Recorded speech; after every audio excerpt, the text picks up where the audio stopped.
সিলেটে ঘটতে যাচ্ছে ভয়াবহ বিদ্যুৎ বিপর্যয়। $850 মিলিয়ন বকেয়া পরিশোধ না করা হলে আগামী 7 নভেম্বরের মধ্যে বিদ্যুৎ সরবরাহ পুরোপুরি বন্ধ করে দেওয়া হবে বলে বাংলাদেশকে জানিয়েছে ভারতীয় প্রতিষ্ঠান আদানি পাওয়ার। বকেয়া পরিশোধে বিলম্বের কারণে এরই মধ্যে আদানি পাওয়ার ঝাড়খণ্ড গত 31 অক্টোবর থেকে বাংলাদেশে তাদের বিদ্যুৎ সরবরাহ কমিয়ে দিয়েছে। সংশ্লিষ্টরা বলছেন, আদানি বিদ্যুৎ সরবরাহ বন্ধ করে দিলে এর প্রভাব সিলেটে খুব খারাপভাবে পড়বে।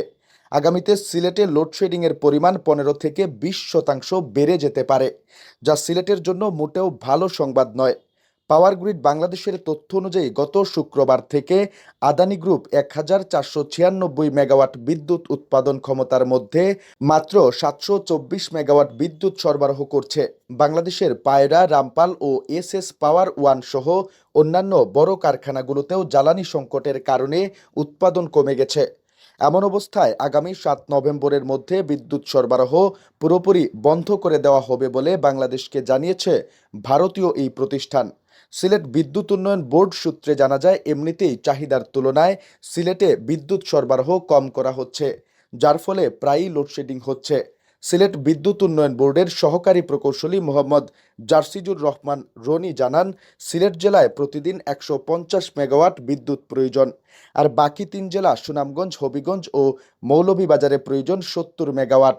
সব মিলিয়ে সিলেট বিভাগে প্রতিদিন প্রয়োজন 220 মেগাওয়াট বিদ্যুৎ। তবে সিলেট বিভাগে চাহিদার 70% বিদ্যুৎ সরবরাহ করা হচ্ছে। প্রতিদিন বিভাগে 30% লোডশেডিং রয়েছে। আদানি গ্রুপ প্রায় 1,500 মেগাওয়াট বিদ্যুৎ বাংলাদেশে সরবরাহ করে আসছে। প্রতিষ্ঠানটি যদি সরবরাহ বন্ধ করে দেয়, তবে সিলেটে লোডশেডিংয়ের পরিমাণ 50% পর্যন্ত হওয়ার সম্ভাবনা রয়েছে।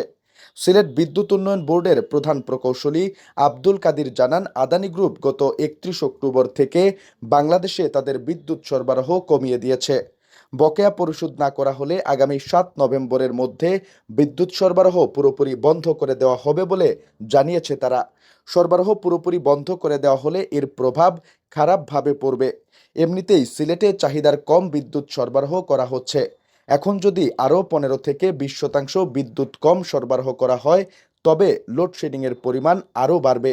তবে আশা করা যাচ্ছে এমন পরিস্থিতি আসবে না, দ্রুত পরিস্থিতি স্বাভাবিক হবে।